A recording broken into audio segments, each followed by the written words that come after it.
siapa Dajjal, dari mana tempat keluarnya, kemudian kenapa para nabi takut akan keluar Dajjal, apa fitnahnya, kemudian bagaimana meninggalnya, dan apakah dia termasuk alamat kiamat kecil ataukah besar.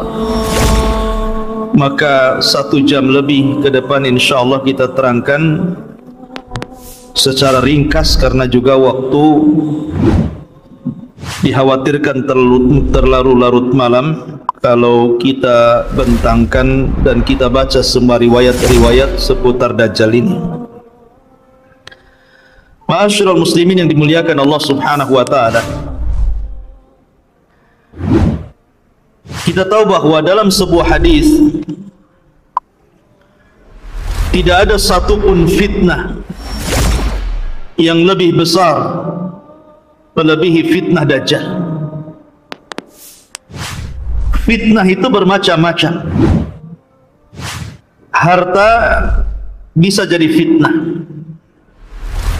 kekuasaan bisa jadi fitnah,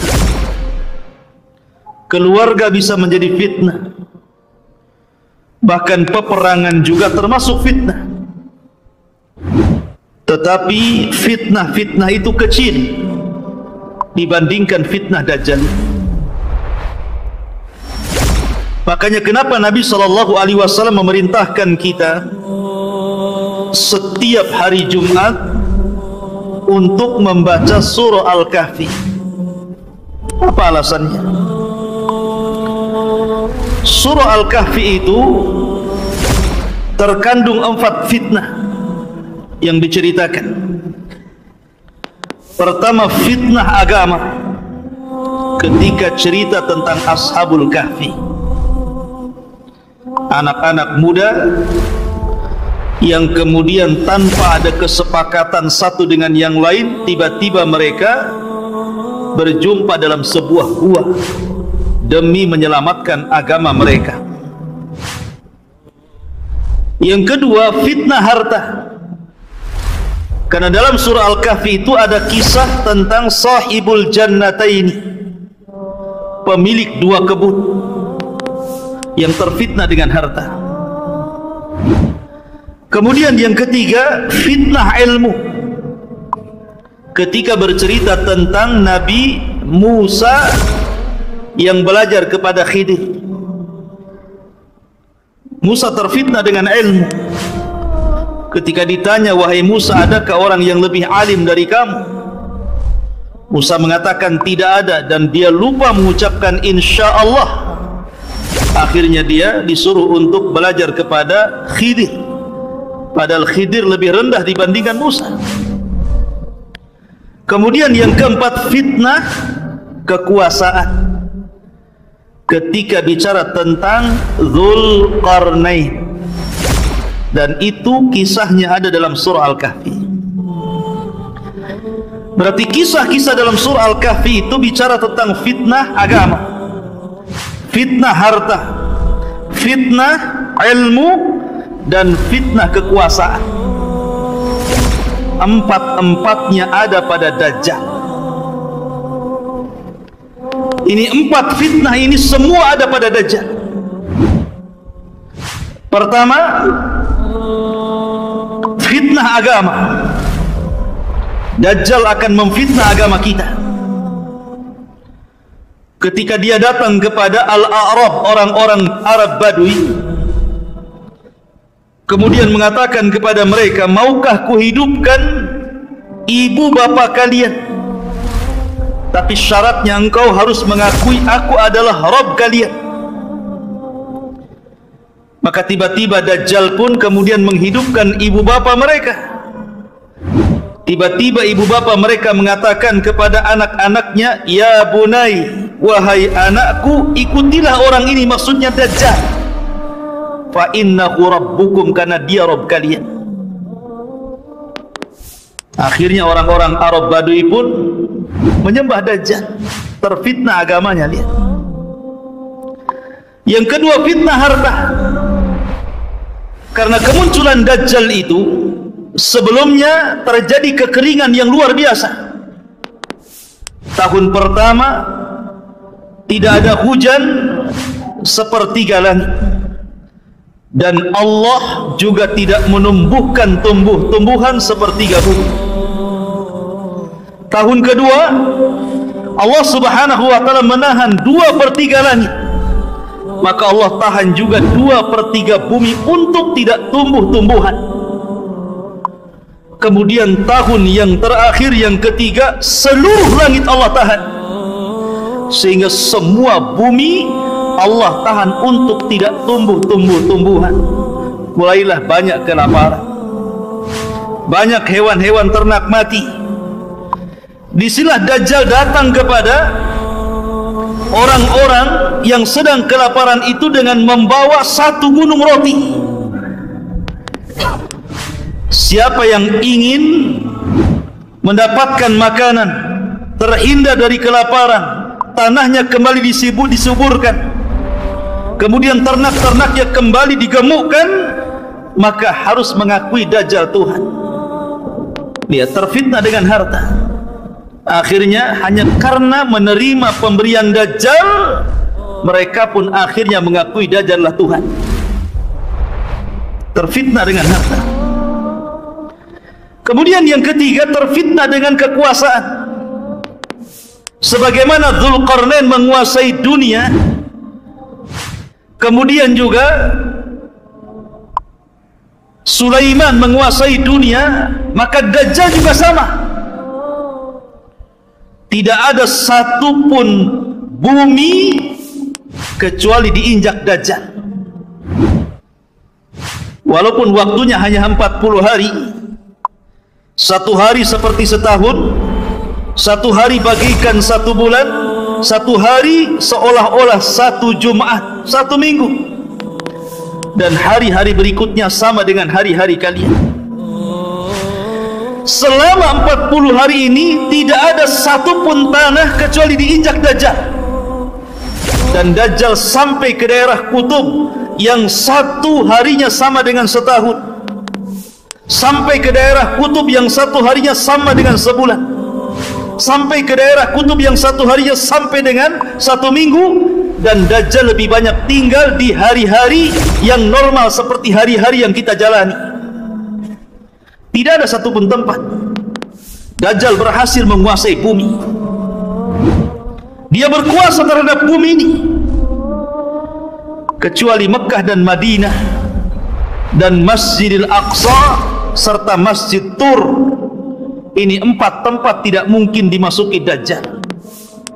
Mekah dan Masjidil Haram, Madinah dan Masjid Nabawi, Masjidil Aqsa dan Masjid Tur, markasnya kaum muslimin, tempat bersembunyinya Imam Mahdi dan kaum muslimin dari kepungan Dajjal. Masjid Tur, ya. Tetapi selain 4 tempat ini semua diinjak Dajjal, termasuk ke Batam, termasuk ke Batam, termasuk ke Tiban, termasuk ke Tiban, termasuk ke Bengkong sana. Mana lagi? Semua akan diinjak Dajjal, dan ini fitnah kekuasaan. Kemudian yang keempat, fitnah ilmu. Karena kalau orang itu menghadapi Dajjal dan tidak punya ilmu, maka dipastikan dia akan menjadi pengikut Dajjal. Dipastikan orang-orang jahil akan mengikuti Dajjal. Makanya Nabi SAW bersabda gimana? Kata Nabi SAW, seandainya Dajjal keluar, kata Rasul, in yakhrujud Dajjal wa ana fikum fa ana hajijuhu dunakum. Kalau seandainya Dajjal keluar kepada kalian dan aku masih hidup, kata Rasulullah, aku yang akan membunuhnya. Wa iya khruj fikum wa lastu fikum, tapi kalau Dajjal keluar kepada kalian sementara saya tidak ada lagi di hadapan kalian, saya sudah meninggal, fa kullu mri'in hajiju nafsihi, maka setiap jiwa harus menghadapi Dajjal masing-masing, dan tidak ada perlindungan kecuali perlindungan Allah. Karena tidak ada yang bisa mengalahkan Dajjal kecuali seorang nabi. Ada perang lagi di sini. Perang. Jadi di sini Dajjal oleh Nabi SAW diancam, kalau Dajjal itu keluar sementara aku hidup, aku yang akan membunuhnya, aku yang akan menghadapinya. Dari sini kata para ulama, tidak ada yang bisa menghadapi Dajjal kecuali memiliki dua perkara: satu iman, yang kedua ilmu. Iman dan ilmu harus ada. Makanya Nabi SAW mengatakan, kalau Dajjal hidup, aku yang akan menghadapinya kalau sama-sama hidup di zamanku. Karena tidak ada yang kuat imannya, tidak ada yang kuat ilmunya melebihi Rasul SAW. Makanya terkadang heran, terkadang kalau kita bicara Dajjal, banyak juga yang komentar macam-macam. Imam Mahdi pasti keluar, tahun sekian pasti Dajjal keluar. Pertanyaannya, sudah disiapkan gak imannya? Sudah disiapkan gak ilmunya? Jangan-jangan Dajjal keluar, Anda pula orang yang pertama kali berada di belakang Dajjal. Dajjal itu bukan seperti Fir'aun. Dajjal itu bukan seperti Namrud. Fir'aun ngaku Tuhan, ngaku Tuhan. Namrud ngaku Tuhan. Bukhtun Nasr ngaku Tuhan. Dzunwas ngaku Tuhan. Tapi empat raja ini walaupun ngaku Tuhan, tidak punya kesaktian. Mereka berani memaksa orang untuk menuhankan hanya karena kekuasaan dan kekuatan pasukan. Kalau tidak mengakui saya Tuhan, ku bunuh, itu saja. Tapi tidak punya keanehan. Tidak seperti Dajjal, Allah berikan keanehan. Walaupun sama-sama tidak memiliki rububiyah Allah Azza wa Jal, tapi Allah mengizinkan kepada Dajjal seolah-olah memiliki keanehan-keanehan dari rububiyah Allah Subhanahu wa ta'ala. Dan Allah menghendaki seperti itu karena sebuah hikmah yang Allah kehendaki. Dari situlah para nabi takut dengan fitnah Dajjal ini. Bahkan tidak ada satupun nabi yang menginginkan Dajjal itu keluar pada kaum mereka masing-masing. Tidak ada yang mau para nabi itu. Jangan sampai Dajjal hidup di zaman Nabi Nuh, kata Nuh. Jangan sampai Dajjal keluar di zaman Nabi Musa, kata Musa. Semua para nabi takut kalau Dajjal itu muncul di zaman mereka. Dari situlah maka Nabi SAW bersabda dalam sebuah hadis, kata Nabi SAW, "Ma min nabiyyin illa hadzara qaumahu min fitnatil masihid dajjal." Tidak ada satupun nabi sejak zaman Nuh alaihi salatu wassalam sampai Nabi SAW kecuali semua memperingatkan umatnya akan bahaya Dajjal. Para nabi takut. Kalau boleh Dajjal itu jangan muncul pada kaum mereka, karena itu akan membahayakan akidah umat-umat mereka. Karena digambarkan oleh Nabi SAW setelah meninggalnya Rasulullah, kemudian umat ini semakin jauh, semakin jauh. Kata Nabi SAW dalam hadis Anas bin Malik radhiyallahu an, "Walladzi nafsi biyadihi, demi zat yang jiwaku berada di tangannya, la ya'ti zamanun illa walladzi ba'dahu syarrun minhu." Tidak ada sebuah zaman yang datang kecuali setelahnya pasti lebih buruk daripada sebelumnya. Dan ketika umat semakin buruk,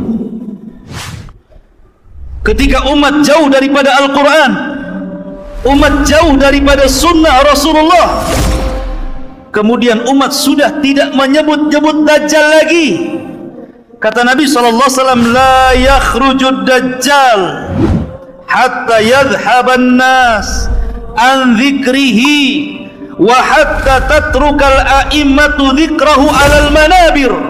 Tidak mungkin dajjal muncul, dajjal keluar, kecuali ketika manusia sudah mulai melupakan siapa dajjal. Ketika para ulama sudah mulai tidak membicarakan dajjal di mimbar-mimbar mereka. Kata Nabi SAW, la yakhrujud dajjal, tidak mungkin dajjal keluar sampai betul-betul dilupakan manusia. Orang sudah tidak kenal dajjal, tidak pernah diceritakan, tidak pernah didongengkan bagaimana bahayanya, bagaimana cara menghadapinya. Orang sudah tidak kenal, karena dajjal itu tidak keluar kecuali ala khiffatin minad dini wa qillatin minal ilmi. Dajjal tidak mungkin keluar kecuali ketika manusia mulai meremehkan agama dan mulai meremehkan ilmu. Orang kalau sudah tidak peduli dengan agama, orang kalau sudah tidak peduli lagi dengan ilmu, jarang hadir di majelis ilmu, kemudian berangan-angan dajjal pasti keluar. Kalau pendapat saya harus keluar di tahun 2024 nih. Seolah-olah dia bisa menghadapi dajjal. Di majelis ilmu saja jarang hadir, ngaji pakai YouTube, Syekh Google, Syekh YouTube. Ya. Kalau anda ingin menghadapi dajjal, hadir di majelis ilmu. Bukan hanya semangat saja, Imam Mahdi pasti keluar, dajjal akan muncul, kita akan hadapi, kita perangi dajjal. Wah, kayak iya saja dia. Emang siapa anda kan itu? Ngaji saja tidak pernah, hadir di majelis ilmu juga tidak pernah. Menguatkan ilmu itu bukan hanya cerita dajjal, hadir di majelis dajjal saja. Anda harus kuatkan bab tauhid, Anda harus kuatkan bab akidah, Anda harus kuatkan bab manhaj, bab fikih, semua harus dipelajari. Ilmu itu kan bukan ilmu akhir zaman saja ya, tapi ilmu itu mencakup seluruh agama. Baru kuat ilmunya, baru bisa menghadapi dajjal. Tapi saya sudah tahu ciri-cirinya, Ustaz. Iya, tahu ciri-cirinya. Pas ketemu, jangan-jangan anda pula yang pertama menahankan dajjal. Karena ada orang diceritakan dia merasa mampu melawan dajjal, dicarinya dajjal. Pas ketemu kelepek-kelepek dia ikut dajjal. Makanya Nabi SAW mengatakan, kalau anda berjumpa dengan dajjal, kemudian dajjal mulai memperlihatkan keanehannya, membawa air yang sangat putih yang memancar dari bumi, kemudian membawa api yang menyala-nyala. Kata Nabi SAW, ini karena kasih sayangnya Rasul kepada kita loh ya, pejamkan mata. Kita disuruh memejamkan mata, kemudian masuklah ke dalam api yang hakikatnya itu dia air. Sebab kalau seandainya kita tidak memejamkan mata, kemudian mata kita melek, tentu kita akan terpengaruh, justru masuk ke dalam air yang hakikatnya itu adalah api, dan kita akan masuk ke dalam neraka. Lihat bagaimana Nabi SAW sayang dengan kita, suruh memejamkan mata ya. Ma'asyiral muslimin yang dimuliakan Allah Subhanahu wa ta'ala. Bicara dajjal, dajjal itu tidak mungkin keluar kecuali karena ghadbah yaghdhibuha, karena sebuah kemarahan yang disulut, maka dia keluar. Di zaman Nabi SAW, Abdullah bin Umar radhiyallahu an yang bersumpah bahwa Ibnu Sayyad adalah dajjal. Suatu ketika dia berpapasan dengan Ibnu Sayyad yang sudah dewasa. Tiba-tiba terjadi komunikasi, kemudian berselisih pendapat. Akhirnya Abdullah bin Umar menampar Ibnu Sayyad, kemudian pergi. Ibnu Sayyad marah, kemudian dia sembunyi di rumah Hafsah. Maka kemudian Hafsah pun mengatakan kepada Abdullah bin Umar, adiknya, saudaranya karena sama-sama anak Umar bin Khattab radhiyallahu anhu, dan mengatakan, wahai Abdullah bin Umar, aku pernah mendengar Rasul bersabda, la yakhrujud dajjal illa ala ghadbatin yaghdhibuha. Tidak mungkin dajjal keluar kecuali karena ada yang menyulut kemarahannya. Dan di akhir zaman dajjal itu keluar karena terpancing dengan kemarahan terhadap orang Yahudi.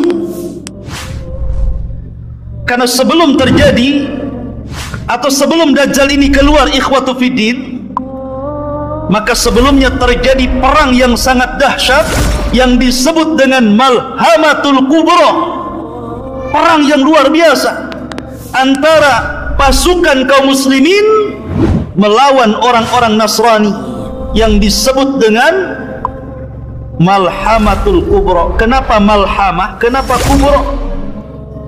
Malhamah itu diambil dari kata lahmun, artinya daging, daging yang berhamburan. Karena sebagian ulama mengatakan bahwa perang itu akan terjadi kembali ke zaman Rasul, kembali ke pedang, kembali ke panah, kembali ke tombak, kembali ke kuda, ke unta, ke baju besi dan yang lain. Sehingga setiap sabetan-sabetan pedang itu akan melemparkan daging-daging yang kena sabetan ke langit. Maka ini disebut Malhamah Kubro, yang sangat besar, artinya perang yang maha dahsyat. Ya.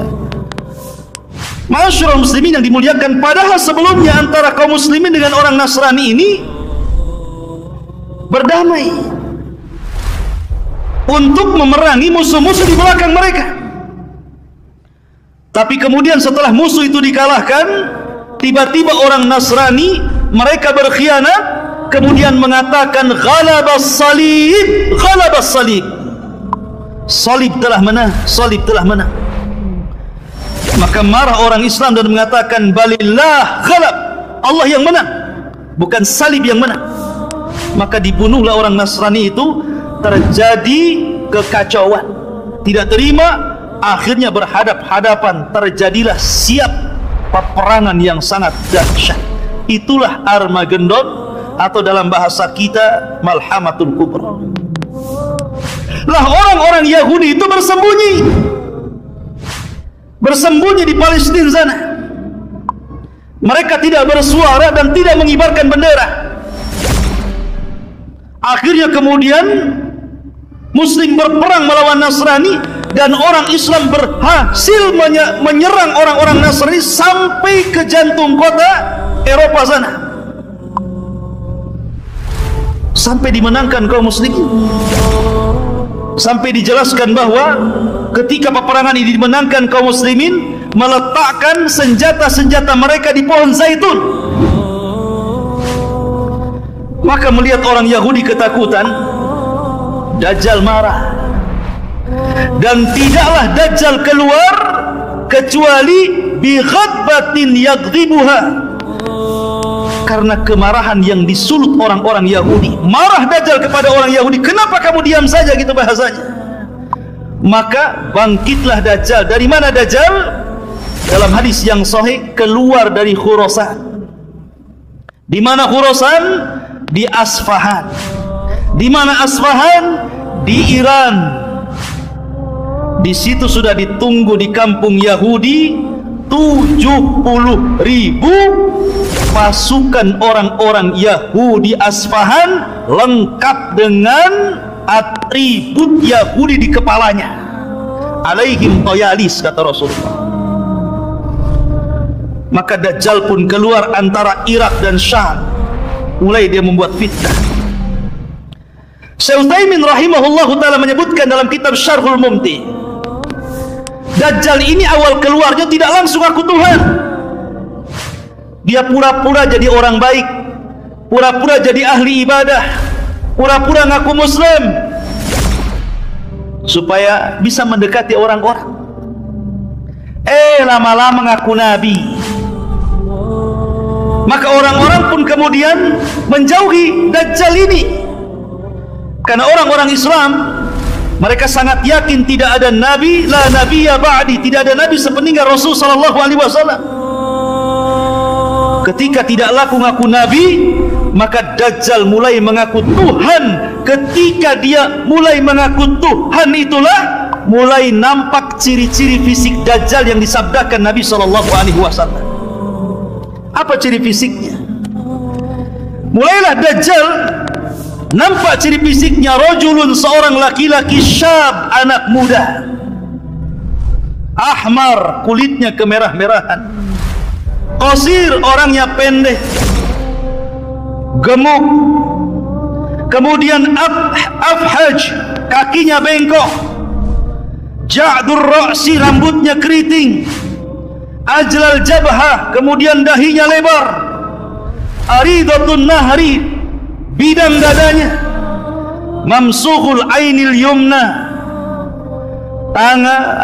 sebagian matanya buta sebelah, dan yang melihat seperti buah anggur yang menonjol ke depan, sangat aib, nampak tidak baik, tidak memiliki muka yang buruk Dajjal itu. Kemudian di antara kedua matanya tertulis kafarah, yaqra'uha katib au ghaira katib, qari au ghaira qari, bisa dibaca oleh orang yang bisa nulis ataupun tidak bisa menulis, oleh orang yang bisa baca ataupun yang tidak bisa baca, akan tertera kafir di sini. Bukan non muslim ya, kafir. Kemudian setelah itu Dajjal tidak mungkin punya keturunan, akim la yulad. Dan Dajjal memiliki kendaraan khimar yang sangat besar. Yang khimar ini bisa berkeliling dunia seperti hujan yang dihempas angin, sehingga mudah untuk kesana dan kemari. Dan diikuti 70.000 area Yahudi Asfahan.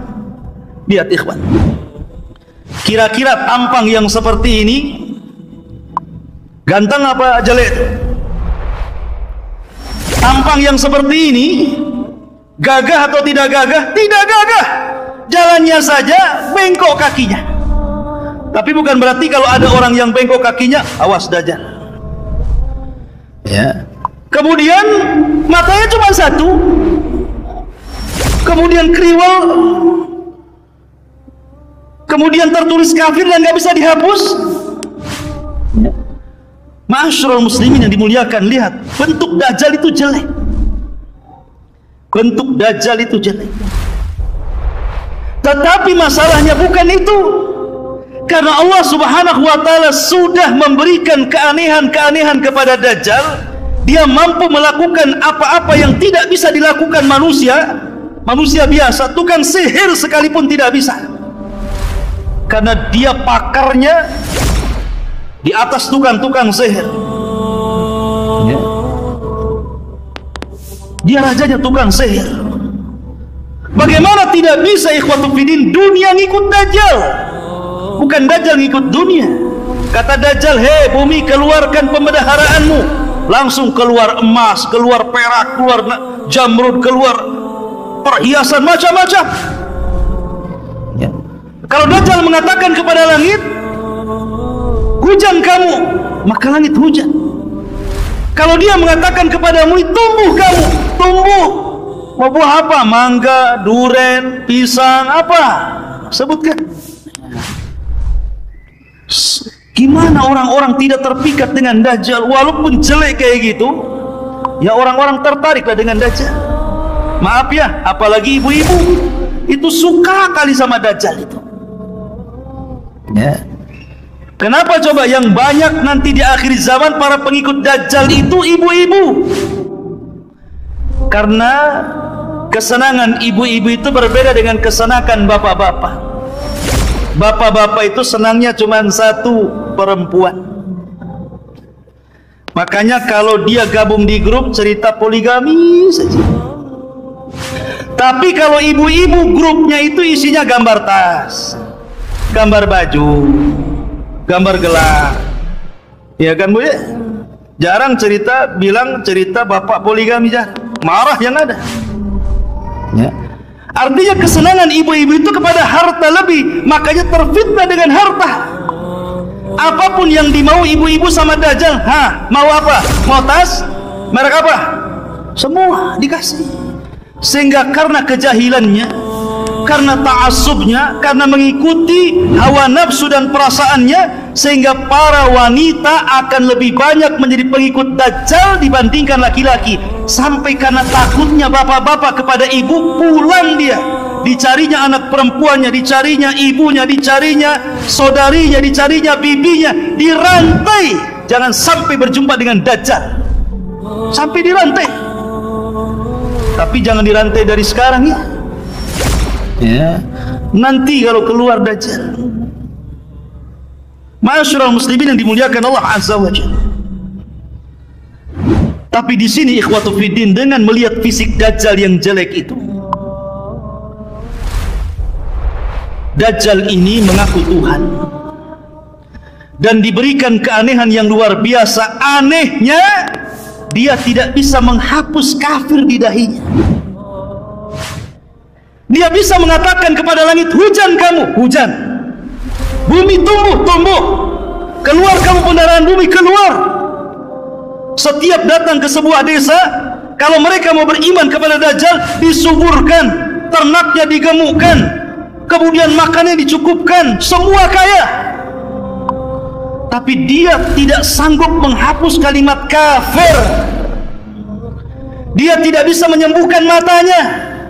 Dia tidak bisa menyembuhkan kedua kakinya yang bengkok.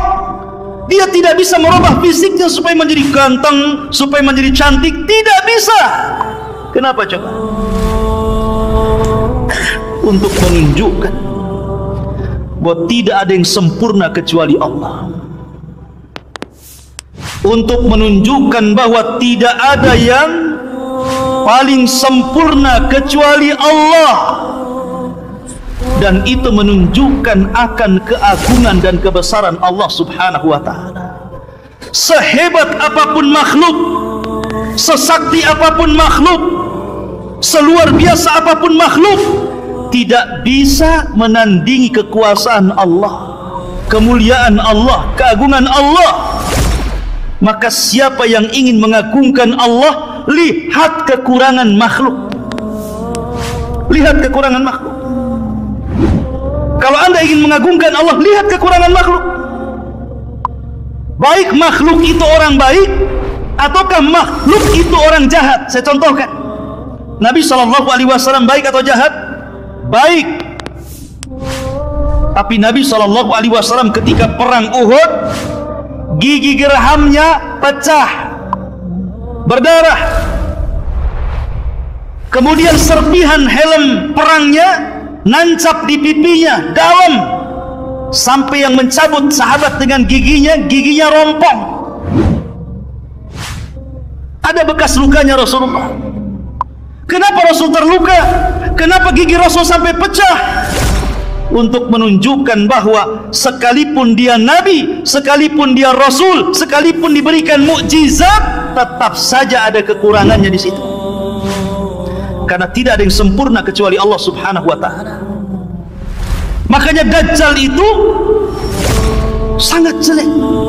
Sesakti apapun tidak bisa menghapus kafir di dahinya. Tidak bisa meluruskan kakinya yang bengkok. Tidak bisa kemudian mengobati matanya, untuk menunjukkan bahwa dia adalah makhluk dan di sana ada Khaliq Subhanahu wa ta'ala. Ma'asyiral muslimin yang dimuliakan Allah Subhanahu wa ta'ala, Imam Nawawi rahimahullahu ta'ala ketika menjelaskan kalimat kafara di dalam di dalam jidatnya Dajjal itu kafara gitu ya. Apa kata beliau? Sesungguhnya itu alamat dhahir yang tidak bisa dihapus.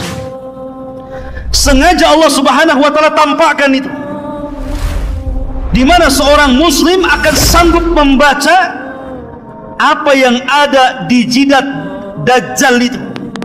Baik dia bisa menulis atau tidak, baik dia bisa membaca atau tidak. Tapi orang-orang munafik, orang-orang ahli maksiat, apalagi orang-orang kafir, seolah-olah mereka tidak diperlihatkan kalimat kafir. Lihat. Dari sini ikhwatu fiddin, bahwa hidayah itu milik Allah Subhanahu wa ta'ala. Sudah jelas-jelas ada kafirnya, dia tidak mau mengkafirkan Dajjal, malah jadi pengikutnya. Itu tanda-tanda yang sudah jelas loh. Jelas-jelas saya ini kafir, kenapa kamu ikut orang kafir gitu. Tapi sekali lagi, hidayah milik Allah. Kalau Allah hendak memberikan hidayah, maka tidak ada yang bisa menyesatkannya. Tapi kalau Allah hendak menyesatkan, tidak ada yang sanggup memberikan hidayah. Perhatikan firman Allah Subhanahu wa ta'ala, ya ikhwan. Allah Subhanahu wa ta'ala berfirman ketika bicara tentang kinayah seorang nabi di dalam Al-Quranul Karim.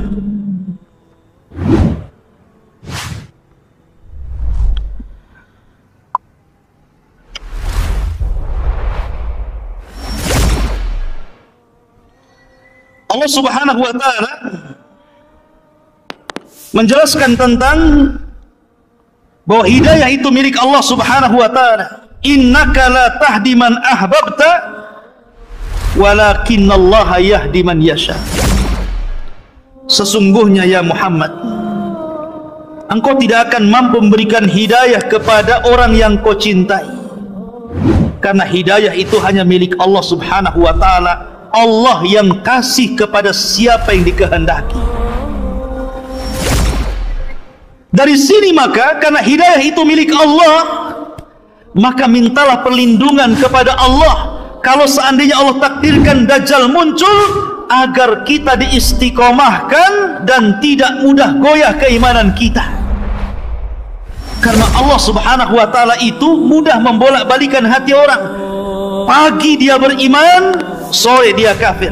Sore dia beriman, pagi sudah kafir. Ma'asyiral muslimin, ini fitnah yang luar biasa. Baik, kita akan urut. Ma'asyiral muslimin yang dimuliakan Allah Subhanahu wa ta'ala, siapa para pengikut Dajjal?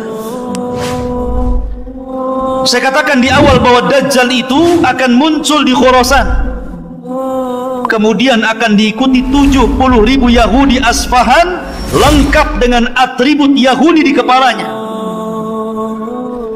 Dari situlah mulai Dajjal melanglang buana. Kemudian Dajjal pun mulai memerangi bangsa Arab. Kemudian banyak orang-orang Arab akhirnya ikut Dajjal, orang-orang Arab yang jahil. Banyak yang ikut Dajjal. Kemudian nyasar ke orang-orang Turk. Orang-orang Turk itu orang-orang yang matanya sama dengan mata kita, kayak orang-orang Asia model-model antum ini, ya. Jadi matanya sipit, wajahnya bulat gitu ya, kulitnya putih. Itu kan orang-orang Asia, orang-orang Turk. Kemudian juga orang-orang asing, bukan orang Arab kayak kita ini, orang asing bukan orang Arab. Orang asing akan banyak menjadi pengikut Dajjal. Orang-orang Turk banyak akan mengikut Dajjal, termasuk juga para wanita. Saya katakan dari tadi, para wanita akan banyak dan sangat banyak mengikuti Dajjal. Termasuk juga adalah orang-orang yang memang dari hatinya sudah penuh dengan kemunafikan dan kekafiran, maka mereka akan jadi para pengikut Dajjal. Dajjal ini ikhwatu fiddin kemudian selama perjalanannya 40 hari ini akan membuat fitnah di sana dan di sini. Sebagaimana tadi yang sudah saya ceritakan, dia lewat ke sebuah perkampungan kemudian mengajak beriman. Kalau kampung itu beriman, maka Dajjal menjanjikan tanahnya subur, ternaknya gemuk, kekayaannya ditambah, dan mereka tidak akan kelaparan dan mereka akan dikayakan. Tapi kalau tidak mau beriman, ditinggalkan Dajjal, tiba-tiba kering kelontang tanahnya, hilang makanannya, mati tumbuh-tumbuhannya, mati binatang-binatangnya, kelaparan. Begitulah Dajjal, ya. Seolah-olah di tangannya sorga dan neraka, seolah-olah di tangannya air dan api, padahal itu adalah sihir, sihir yang ditampakkan syaitan. Ma'asyiral muslimin, sampai akhirnya Dajjal berusaha untuk masuk ke dalam Mekah, tetapi Dajjal tidak bisa masuk karena di Mekah itu dipagari oleh para malaikat dengan pedang yang terhunus. Maka Dajjal harus melawan malaikat dan pasti akan kalah. Makanya Dajjal kemudian tidak bisa masuk ke Makkah dan Masjidil Haram, akhirnya bergerak ke Madinah. Rupanya di Madinah sama. Madinah itu tanah haram, dikelilingi Dajjal, sehingga Dajjal hanya naik ke atas bukit dan hanya melihat dari bukit itu kepada Masjid Nabawi. Kemudian Dajjal mengatakan, hadza qasru Abyad, hadza qasru Ahmad. Inilah istana putih, inilah istana Ahmad. Maksudnya Masjid Nabawi, istananya Nabi SAW. Subhanallah, apa yang dikatakan Dajjal bahwa inilah qasru Abyad, ini istana putih. Lihat Masjid Nabawi ini kalau di malam hari, cahaya yang memancar itu warna putih itu. Persis seperti sabda Rasul, kinayah dari perkataan Dajjal. Ya. Karena Dajjal tidak bisa masuk Madinah, geram dia. Kemudian dia hentakkan kakinya 3 kali, maka dengan hentakan kaki Dajjal itu tiba-tiba gempa bumi Madinah itu salasa rajafat, 3 kali gempa, bergegar bumi. Maka orang-orang munafik ketakutan, takut mati di dalam kota, takut terkubur dengan tanah. Akhirnya orang-orang fasik, orang-orang munafik keluar dari Madinah, dan mereka menjadi para pengikut Dajjal. Kecuali orang-orang yang betul-betul kuat manhajnya dan akidahnya, kuat iman dan ilmunya, mereka tetap di dalam. Maka ini disebut sebagai gempa khallas, Rajafatul Khallas, artinya gempa yang memisahkan orang mukmin dan munafik. Pisahkan orang-orang munafik itu, dikeluarkan. Lah di tengah-tengah Dajjal sedang berbaris dengan pasukannya, tiba-tiba dari arah kota Madinah keluar anak muda. Anak muda ini tidak dikenal siapa dia. Kenapa muncul prediksi bahwa dia sudah lahir? Kemudian anak ini warnanya putih, kulitnya putih, dan dia mengatakan bahwa saya orang yang kelak akan dibunuh Dajjal. Khurafat. Tidak ada hadis yang mengatakan seperti itu. Bagaimana diprediksi anak itu bisa dikatakan anak muda yang akan dibunuh Dajjal, sementara hadis Rasul tidak menceritakan rumahnya di mana, siapa bapaknya, dari desa mana dia. Tidak ada. Hanya seorang laki-laki dari Madinah keluar, anak muda yang kuat imannya, kuat ilmunya, kemudian mengarah kepada pasukan Dajjal, hampir dibunuh pasukan Dajjal. Tapi kata pasukan Dajjal, jangan dibunuh. Bukankah Tuhan kita melarang untuk membunuh orang? Biarkan dia yang membunuhnya. Maka kemudian mereka pun barisan terpencar. Anak muda ini jalan sampai betul-betul berjumpa dengan Dajjal. Ketika berhadap-hadapan dengan Dajjal, maka Dajjal mengatakan, atashhadu anni ilahun, maukah kau bersaksi saya ini Tuhan? Maka anak muda ini mengatakan, tidaklah menambah kepadaku kecuali pengetahuan engkau ini Dajjalun kadzab alladhi akhbarani Rasulullah, yang telah dihabarkan Rasul kepada. Akhirnya Dajjal marah. Dajjal mengambil senjata, kemudian dibelah anak muda ini tepat tengah-tengahnya, belah jadi 2. Kemudian Dajjal berjalan di pertengahannya itu. Di antara belah badan 2 itu, di tengah-tengahnya Dajjal kemudian jalan. Kemudian setelah itu Dajjal berteriak kepada anak buahnya, kalau sekiranya aku hidupkan anak muda ini, atashhadu anni ilahukum, maukah kalian bersaksi bahwa saya ini Tuhan kalian? Ana rabbukum, saya Rabb kalian. Semua orang-orang mengatakan, ya, kami bersaksi Anda ini Tuhan. Maka oleh Dajjal pun dihidupkan anak muda itu yang sudah terbelah dua itu, berceceran darah ke sana kemari, tiba-tiba dihidupkan kembali. Ilmu apa itu? Rawa rontek. Bukan rawa rontek, ini di atasnya rawa rontek lagi ini. Ya. Ini ilmunya Dajjal, ilmu sihir. Ketika anak muda ini dihidupkan, kata Dajjal, sudah tahu kesaktianku? Maukah kau akui aku adalah Tuhan? Kata anak muda ini, tidaklah, kata anak muda ini, setelah kejadian ini tidaklah menambah kepadaku kecuali engkau itu Dajjalun kadzab, akhbarani Rasulullah. Makin yakin kau ini Dajjal yang dihabarkan Rasulullah. Maka Dajjal ngamuk, hampir-hampir dia membunuh anak muda, tapi tidak bisa. Dajjal sudah hilang kesaktiannya, tidak bisa lagi membunuh anak muda itu. Akhirnya karena takut aibnya, padahal sebenarnya anak muda ini sudah bicara dengan orang-orang, jangan percaya dia, kejadian itu hanya satu kali, tidak mungkin diulang lagi.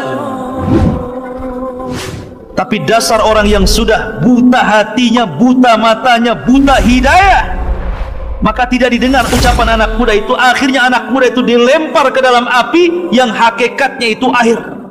Padahal anak muda sudah mengatakan dia tidak mungkin bisa mengulang lagi, tidak mungkin membunuh. Tapi biar kelihatan bahwa Dajjal sakti, dilemparnya ke dalam api, tidak jadi dibunuh. Ma'asyiral muslimin yang dimuliakan Allah Azza wa Jalla. Akhirnya Dajjal pun mulai melanglang buana ke sana kemari, menyesatkan manusia sebanyak-banyaknya, dan inilah fitnah yang paling besar. Nabi SAW bersabda, Allahumma la taj'al musibatana fi dinina. Ya Allah, jangan kau jadikan musibahku menimpa kepada agamaku.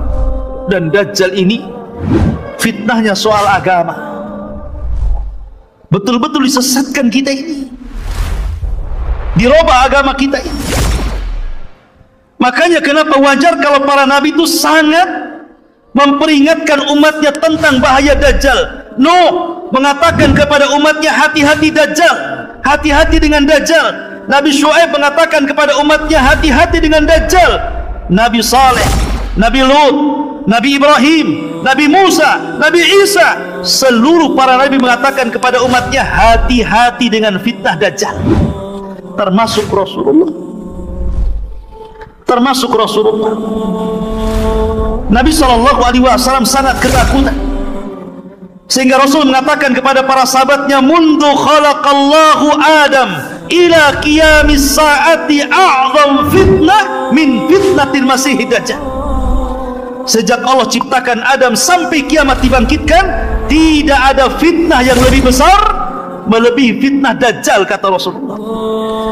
Akhirnya sahabat ketakutan lah, karena Rasul mengatakan seperti itu. Apalagi Rasul itu kalau cerita Dajjal terus saja bercerita, kadang di mimbar Jumat, kadang di khutbah-khutbahnya, kadang ketika menasihati dalam peperangan, kadang ketika ngobrol, selalu bercerita Dajjal. Gimana sahabat gak takut?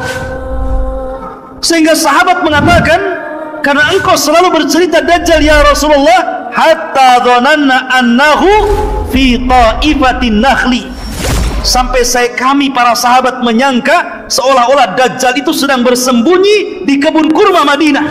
Saking takutnya para sahabat, jangan-jangan Dajjal itu sudah ada di kebun kurma Madinah, karena Rasul selalu bercerita tentang Dajjal. Dan begitulah caranya para nabi untuk menghindarkan kemunculan Dajjal, dengan cara berbicara banyak tentang Dajjal. Karena Dajjal tidak mungkin keluar kecuali kalau orang sudah berhenti menyebut-nyebut tentang Dajjal. Maka ceritakan Dajjal kepada anak-anak Anda, ceritakan kepada anak-anak kita tentang bahaya Dajjal. Nah, Dajjal ini begini-begini.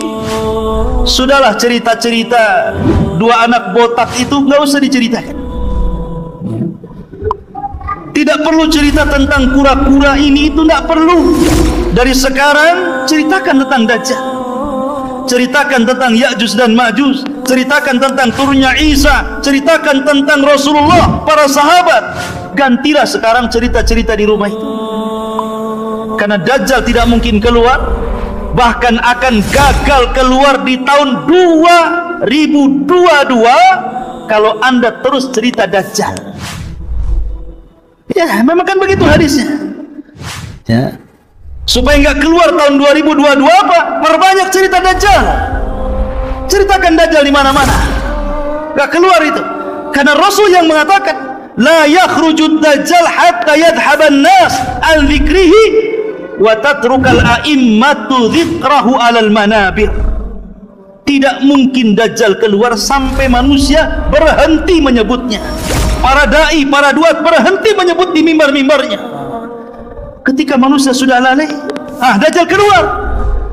Tapi kalau antum terus menyebutkan soal Dajjal, maka Dajjal tidak mungkin keluar dalam waktu dekat. Karena masih banyak orang yang bercerita Dajjal. Ya. Ma'asyiral muslimin yang dimuliakan Allah Subhanahu wa taala. Dajjal ini sudah ada.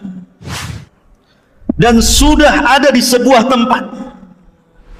Tempatnya di mana? Allahu a'lam.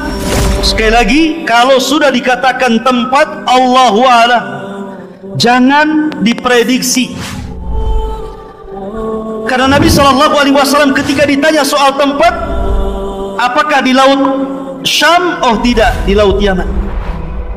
Apakah di laut Syam? Oh tidak, di laut Yaman. Kata Rasul, oh tidak, bal min kibalil masyriq, ma huwa min kibalil masyriq, ma huwa min kibalil masyriq, kata Rasulullah. Oh, bukan laut Syam, bukan laut Yaman, tapi sebelah timur, sebelah timur, sebelah timur, tanpa menyebut di mana pulaunya. Pokoknya sebelah timur. Karena hadis yang ada, hadis yang sahih, sekali lagi, Dajjal akan keluar pertama kali di mana? Di negeri yang banyak orang Syiahnya, Iran, Khurasan, dan akan terbunuh di negeri yang banyak Yahudinya, Babil Lud, dekat Baitul Maqdis, bertepatan dengan Israel. Ma'asyiral muslimin yang dimuliakan Allah Azza wa Jalla. Ada hadis yang sangat bagus kalau cerita tentang Dajjal. Hadis Tamim Ibn Aus Ad-Dari. Tamim Ibn Aus Ad-Dari ini, ikhwatu fiddin, adalah seorang sahabat.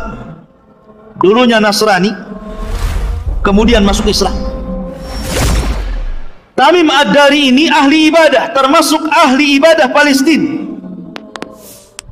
Bahkan terkadang satu malam dia sholat hanya membaca satu ayat diulang-ulang sampai subuh, dan dia menangis. Dialah yang menerangi masjid Rasulullah. Dia pula yang membuatkan mimbar Rasul sallallahu alaihi wasallam. Tamim Ibn Aus Ad-Dari, orang yang sangat dihormati Umar bin Khattab karena punya karamah yang zahirah, yang nampak. Jadi ada kisah demikian. Kenapa Umar sangat menghargai Tamim Ibn Aus Ad-Dari? Jadi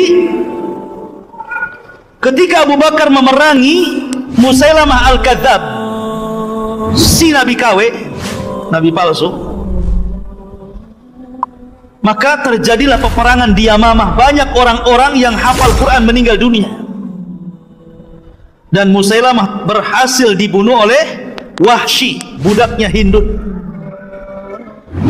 Kemudian orang-orang yang selamat dari orang-orang kafir bersembunyi. Salah satunya saudara Musailamah, namanya Harmalah Hanafi. Masih ada saudara dengan Musailamah Al-Kadzab, bersembunyi dia. Ketika Abu Bakar meninggal dunia, khalifah kemudian naik, Umar bin Khattab radhiyallahu anhu. Datang Harmalah kepada Umar ingin masuk Islam. Kemudian dia mengatakan, ya Umar, inni taib qabla an taqdiru alayya. Ya Umar, saya bertobat kepada Allah. Saya ingin masuk Islam sebelum kau tangkap aku. Takut kalau sebelum ditangkap dia tidak bertobat, bisa dipenggal tuh. Maka dia mengatakan, saya tobat sebelum kau tangkap aku, katanya. Kata Umar bin Khattab, kalau engkau ingin bertobat, ingin belajar agama, pergi sana ke Palestina. Di sana ada Sayyidul Muslimin, pemimpinnya orang Muslim, Tamim Ibn Aus Ad-Dari, ada di sana. Dan ingat, Tamim Ibn Aus Ad-Dari ini punya kebiasaan. suka memukul orang di samping kanan dan di samping kiri, bukan dipukul keras-keras, tidak. Ya, ya ditepak gitu saja, tepak gitu. Kemudian ditarik tangannya, ayo makan di rumah. Selalu seperti itu. Siapapun yang duduk di samping kiri Tamim ibn Aus Ad-Dari, dia kebagian makan di rumahnya. Itu kebiasaannya, ngajak makan. Coba antum buat kayak gitu, biar saya bisa duduk di samping antum. Ya kan? Jadi kebiasaan Tamim ngajak makan, masya Allah. Ya, baiknya Tamim ibn Aus Ad-Dari.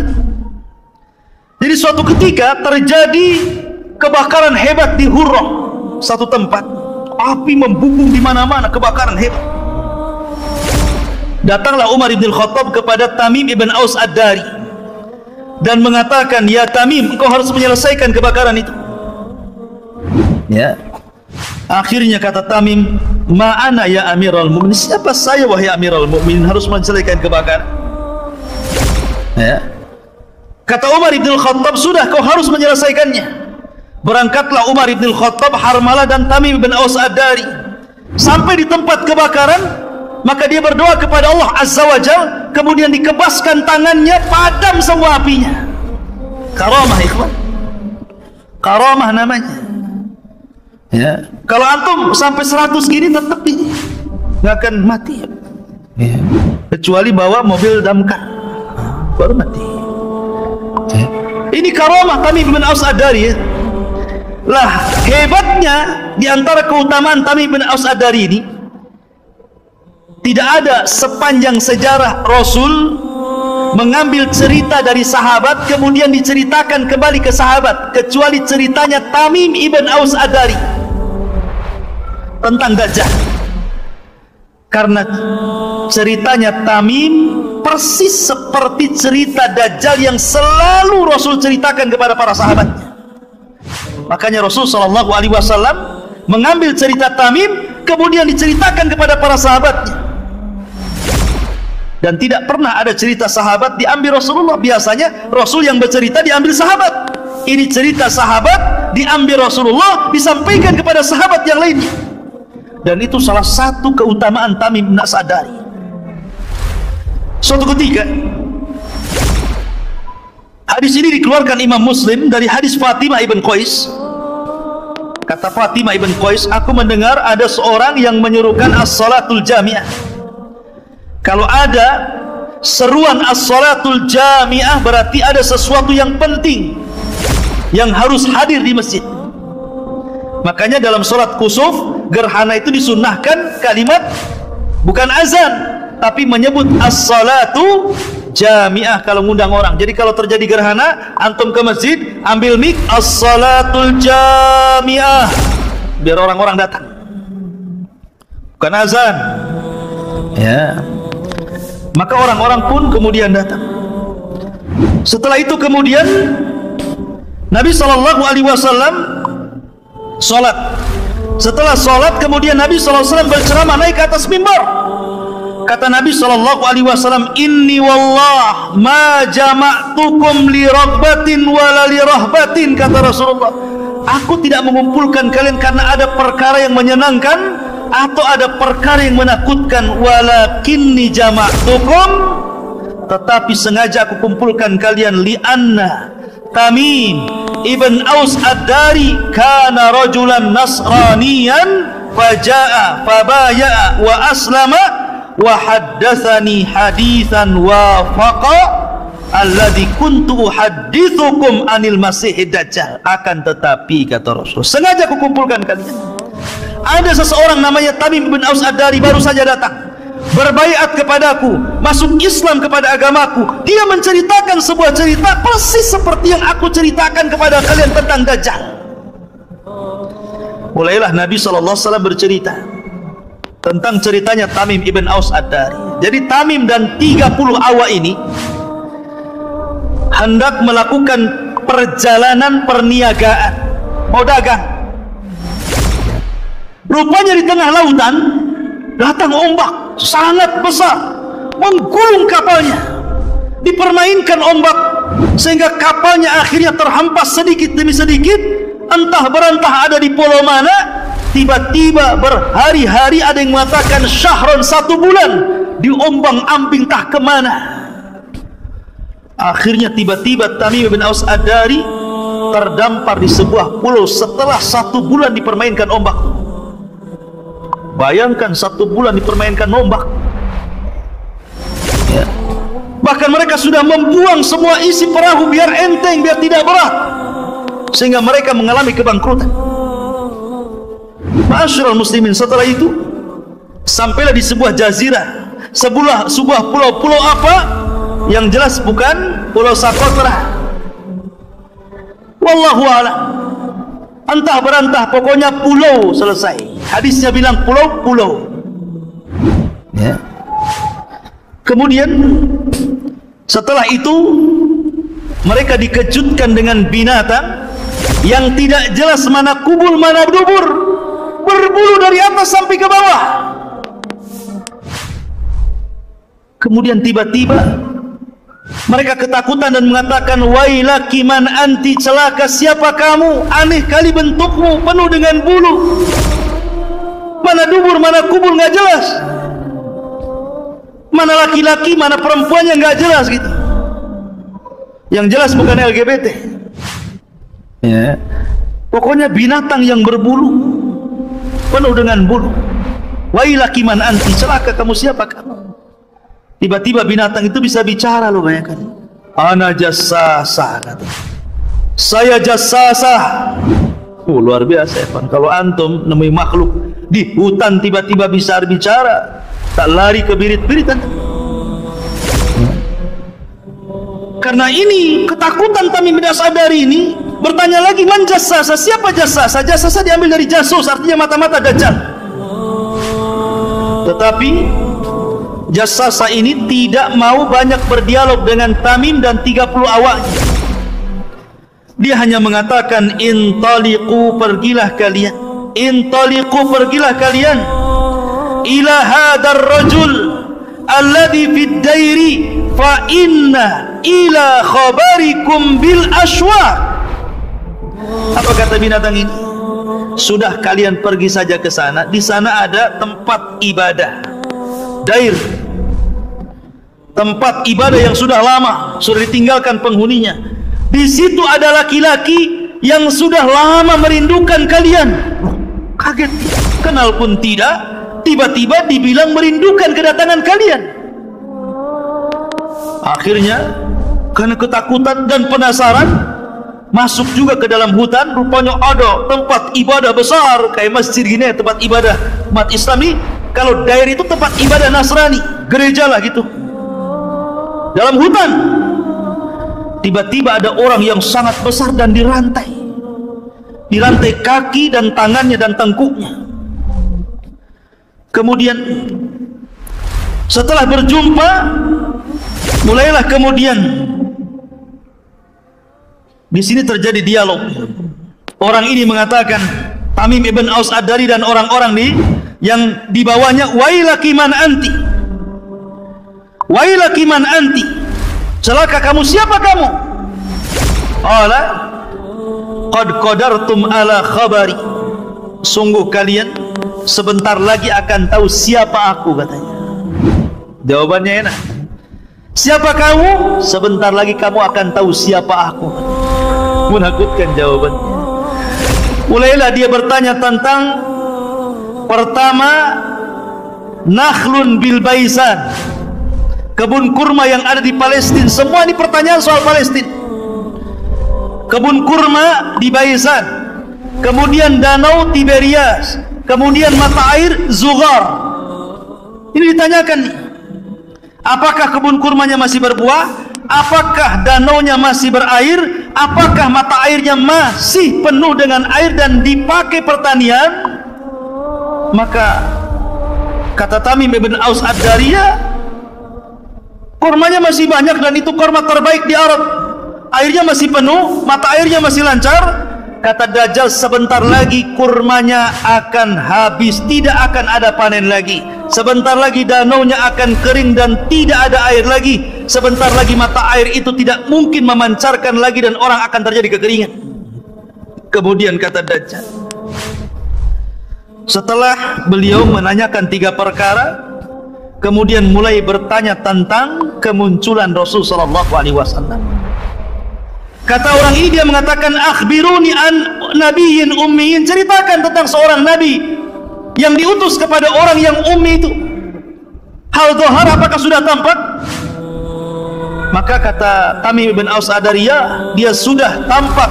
Dia seorang nabi yang asalnya Mekah, kemudian hijrah ke Yathrib.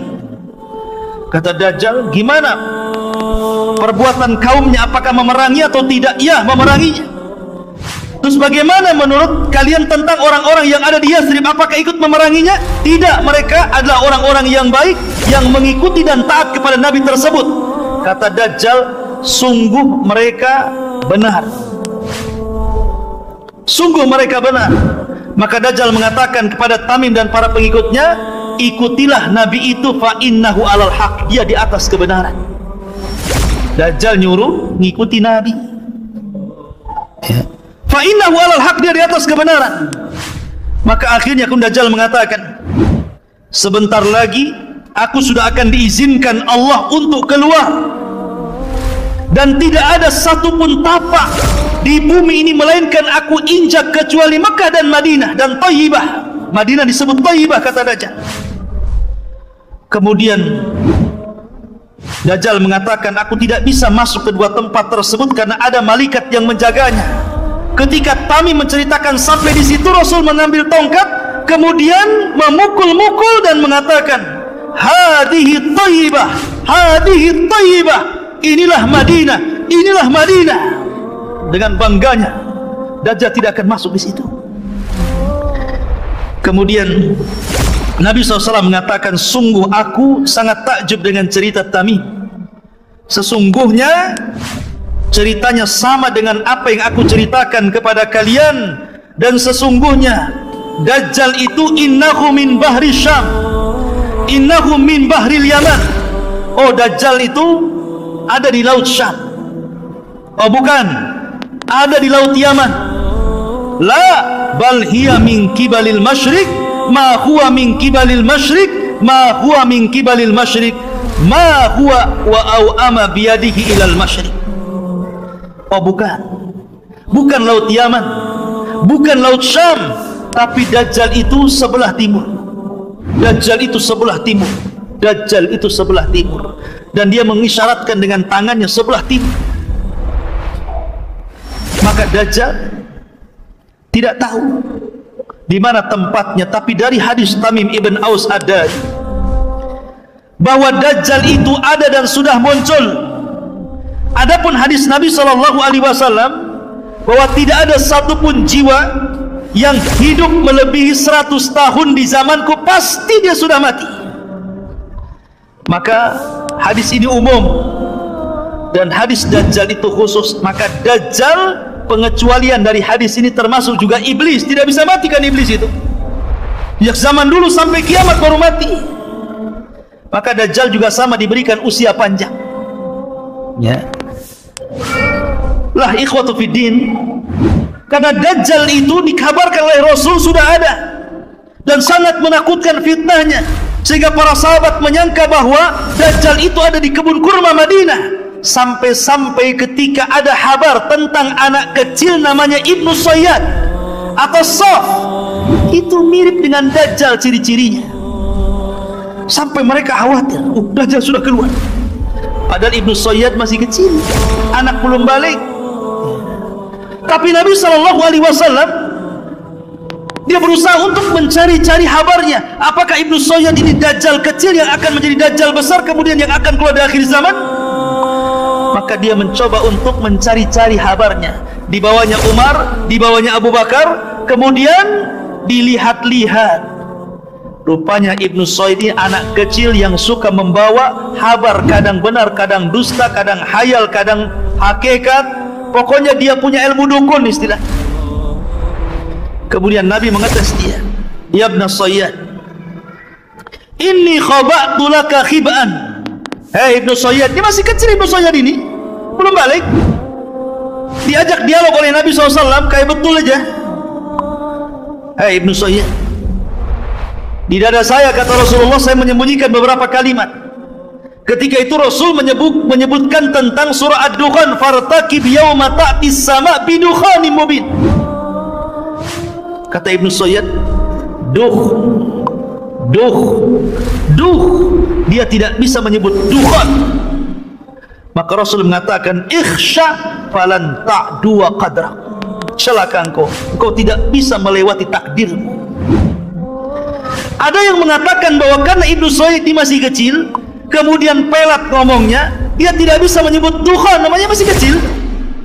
Tapi ada juga yang mengatakan memang dia tidak bisa menyebut dukhan karena tidak mungkin dicampur adukan wahyu Allah dengan perkataan tukang sihir.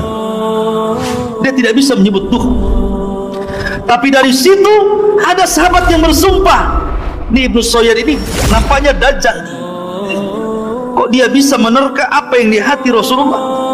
Maka Umar bersumpah dia dajjal, Abu Sa'id Al-Khudri bersumpah dia dajjal, Abdullah bin Umar bersumpah dia dajjal, Hafsah bersumpah dengan dia dajjal. Tapi Rasul tidak ikut bersumpah. Kenapa? Karena belum turun wahyu yang menjelaskan secara detail Ibnu Sayyid ini dajjal atau bukan dajjal. Masih nunggu wahyu. Sampai akhirnya Rasul punya siasat dengan Abu Bakar dan Umar, ingin mendatangi Ibnu Sayyid secara tiba-tiba, biar tahu Ibnu Sayyid dajjal atau bukan dajjal. Akhirnya datang secara tiba-tiba, rupanya ada ibunya.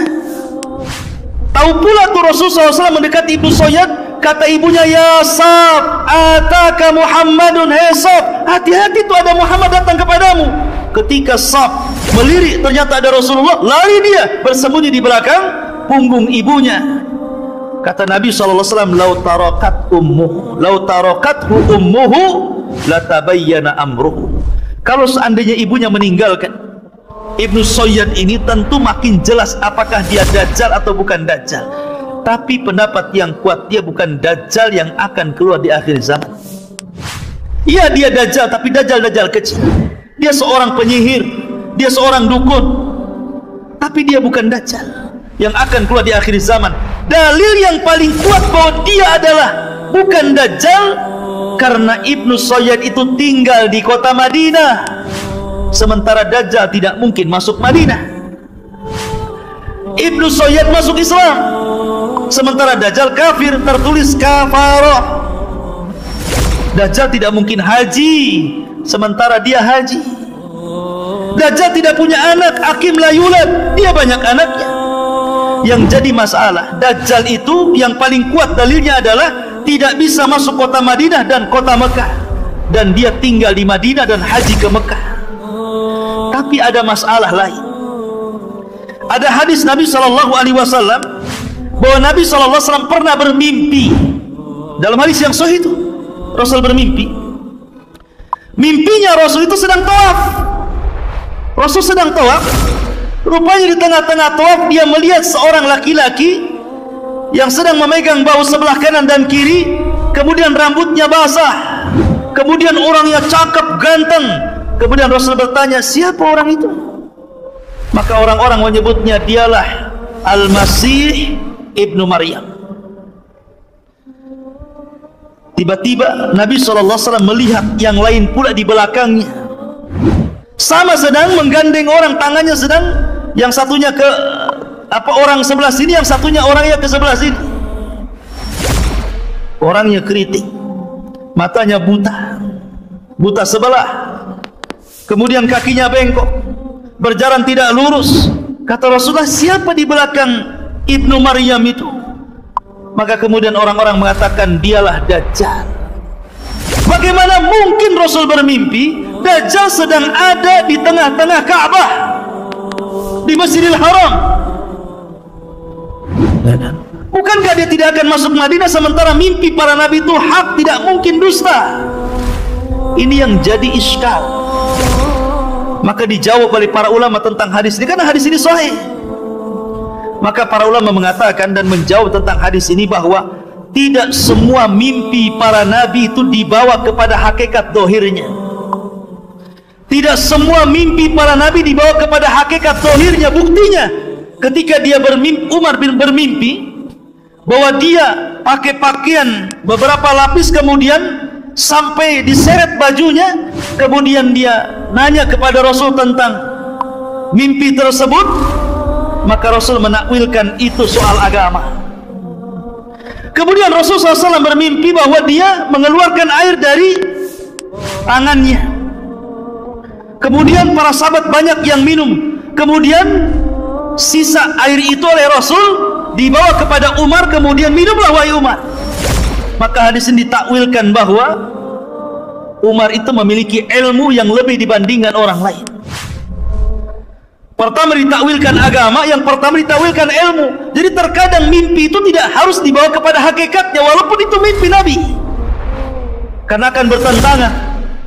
Boleh jadi takwilnya maknanya bahwa Isa bin Maryam inilah yang kelak akan membunuh Dajjal, karena sama-sama Al-Masih kan. Al-Masih Isa bin Maryam, Al-Masih Dajjal. Kalau Al-Masih ibni Maryam, Al-Masih itu memiliki makna fa'ilun. Kalau Al-Masih Dajjal memiliki makna al-maf'ulu. Itu perbedaannya. Kalau dalam bahasa Arab Al-Masih Isa, Al-Masih memiliki makna al-fa'il, dan Al-Masih Dajjal memiliki makna al-maf'ul. Apa maknanya? Kalau Al-Masih Isa bin Maryam diartikan memiliki makna fa'il, pelaku, karena Isa itu kalau ada orang buta diusapnya sembuh tuh. Setiap dia mengusap orang buta sembuh, dia yang mengusap atas izin Allah sembuh. Tetapi Dajjal itu Al-Masih memiliki makna al-maf'ul, yang dihapus, karena matanya dihapus oleh Allah Azza wa Jalla sehingga buta sebelah. Ada juga yang mengatakan Al-Masih di sini artinya karena Dajjal itu berkeliling dunia selama 40 hari. Tidak ada satupun bumi kecuali diinjaknya. Tapi pendapat yang kuat disebutkan Al-Masih Dajjal dan Al-Masih Isa bin Maryam. Kalau Masih Isa bin Maryam Al-Masih Al-Huda, dan Al-Masih Ad-Dajjal itu Al-Masihud Dhalalah. Ma'asyiral muslimin yang dimuliakan Allah Azza wa Jalla. Lalu bagaimana caranya kita, sebelum saya bercerita tentang masalah Isa bin Maryam, bagaimana cara membunuh Dajjal? Ada beberapa hal yang ingin saya sampaikan kepada antum terkait dengan bagaimana caranya kita ini terhindar dari fitnah Dajjal. Pertama, tadi saya sudah sebutkan, perbanyak menyebut Dajjal di mimbar-mimbar. Jangan bosan hadir di kajian tentang akhir zaman, ya, kajian akhir zaman, seperti bercerita tentang Dajjal, tapi tentu sesuai dengan hadis dan Al-Quran dan pemahaman para ulama yang sahih, bukan dengan prediksi, karena ini perkara gaib ya. Sibukkan dengan, nggak apa-apa ngaji di akhir zaman. Banyak ustaz-ustaz kita yang lurus akidahnya menceritakan tentang akhir zaman. Pelajari tentang Dajjal, pelajari tentang turunnya Isa, pelajari tentang Ya'juj dan Ma'juj gitu. Karena selama masih ada yang menyebutkan Dajjal di mimbar-mimbar, maka Dajjal tidak mungkin keluar. Dan jangan bermimpi hidup ketika Dajjal muncul, ikhwan. Jangan bermimpi, jangan bercita-cita ingin hidup ketika Dajjal keluar. Biar saya hidup dengan Imam Mahdi, saya akan lawan Dajjal. Nanti ketemu Dajjal, kelepek-kelepekan, jadi pengikutnya paling depan lagi. Yang kedua, perbanyak isti'adzah. Makanya Imam Ibnu Hazm rahimahullah ta'ala dalam kitabnya Al-Muhalla sampai mengatakan termasuk rukun daripada rukun-rukun salat membaca 4 perlindungan sebelum salam. Berlindung dari fitnah jahannam, berlindung dari fitnah kubur, berlindung dari fitnah buruknya kehidupan dan kematian, berlindung dari fitnah Dajjal. Kata Imam Ibnu Hazm, membaca 4 perlindungan ini rukun dari rukun-rukun salat. Kalau tidak dibaca tidak sah salatnya. Tapi ini pendapat dohiri, pendapat Ibnu Hazm, pendapat yang benar, tidak sampai rukun, hanya sunnah saja, ya kan? Mustahab. Kalaupun tidak dibaca sah salatnya. Tapi menunjukkan bahwa sampai al-zahiri Yang dalam hal ini Al-Imam Ibnu Hazm sampai mengatakan saking pentingnya berlindung dengan Dajjal sampai berpendapat rukun dibaca sebelum salam, kalau tidak sah sholatnya. Sampai seperti itu, saking bahayanya Dajjal itu. Maka jangan pernah lewatkan, walaupun pendapat yang benar tidak rukun. Kemudian yang ketiga, membaca permulaan 10 ayat surah Al-Kahfi atau membaca 10 ayat akhir surah Al-Kahfi. Kalau bisa dua-duanya, baca 10 awal, baca 10 akhir, lebih bagus lagi baca semua. Baca semua. Karena tadi saya sudah katakan, kenapa surat ini sangat luar biasa untuk membentengi Anda untuk menghadapi fitnah Dajjal. Karena Dajjal membawa 4 fitnah: fitnah agama, fitnah harta, fitnah kekuasaan, fitnah dengan ilmu. Dan dalam ayat surah Al-Kahfi ada cerita tentang 4 fitnah itu. Cerita Ashabul Kahfi, cerita Dzulqarnain, cerita Musa dengan Khadir, dan cerita tentang Ashabul Jannatain. Cerita Ashabul Kahfi fitnah agama, cerita Dzulqarnain fitnah kekuasaan, cerita Ashabul Jannatain ini cerita harta, fitnah harta, dan fitnah ilmu ketika cerita Musa dengan Khadir. Dan 4-4-nya ada pada Dajjal. Maka kalau hari Jumat baca surah Al-Kahfi. Kemudian perkuat iman dan ilmu, sering hadir di majelis ilmu, sering datang di kajian. Bukan hanya bab Dajjal saja. Kalau bab Dajjal muncul nanti, giliran bab yang lain malas. Kenapa malas? Bukan bab Dajjal katanya. Ya. Kok semangat? Iya, karena temanya bagus, tema akhir zaman. Kalau tema awal waktu kayaknya enggak. Ini akhir zaman, menarik katanya. Kalau enggak menarik enggak mau datang. Seolah-olah iman itu kalau bicara tentang akhir zaman itu baru naik kan gitu. Tidak. Iman itu dibentuk dari fondasi. Belajar dari akidah, dari dasar dulu. Jangan main loncat. Ya kan? Dajjal ini kan bagian daripada satu di antara bab-bab akidah. Lihatlah Syarhus Sunnah karya Imam Barbahari, lihat Ushulus Sunnah karya Imam Ahmad, lihat Ushulus Sunnah lil Humaidi, Ushulus Sunnah miliknya Ibnu Zamanin, As-Sunnah li Al-Lalikai. Paling bab Dajjal itu bagian daripada satu fakrah dari akidah Ahlussunnah wal Jamaah. Satu poin dari sekian banyak poin yang harus dipelajari dari akidah-akidah Ahlussunnah wal Jamaah. Bagaimana mungkin mempelajari satu poin Anda akan kuat akidahnya, sementara akidah Ahlussunnah itu banyak. Makanya belajar, ya. Mulai dari kecil sampai besar, ambil taksilnya. Ma'asyiral muslimin. Kemudian juga, kalau memang antum bisa hidup di Mekah, tinggal di Mekah. Kalau bisa hidup di Madinah, tinggal di Madinah. Kalau bisa, ya. Ustaz, kalau di Serambinya gimana Ustaz? Apa selamat? Wah, kalau di Serambi ya tetap kenalah. Ya. Di mana Serambi Mekah itu? Di Aceh. Aceh, masuk Dajjal ke Aceh. Ya. Karena baru Serambinya ya. Jadi kemudian juga tinggalkan maksiat dan perbuatan dosa. Lah dari sini ikhwatu fiddin, karena Dajjal ini salah satu tanda dari tanda-tanda kiamat besar. Dan kalau kita cerita kiamat, maka kiamat itu dimutlakkan kepada 3 perkara: kematian, kemudian hancurnya alam semesta, dan kebangkitan. Kalau disebut kiamat, maka itu terdapat kepada 3 perkara ini. Jangan hanya takut kepada kiamat yang kedua, masih sibuk cerita tentang kiamat yang kedua. Sebentar lagi Imam Mahdi keluar, sebentar lagi Dajjal akan keluar, kita siap-siap. Dia lupa di sana ada kiamat. Sebelum kiamat itu namanya kiamat kematian.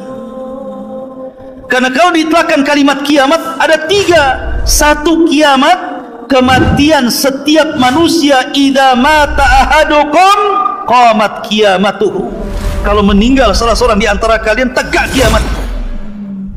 Ini harus persiapan. Bagaimana caranya?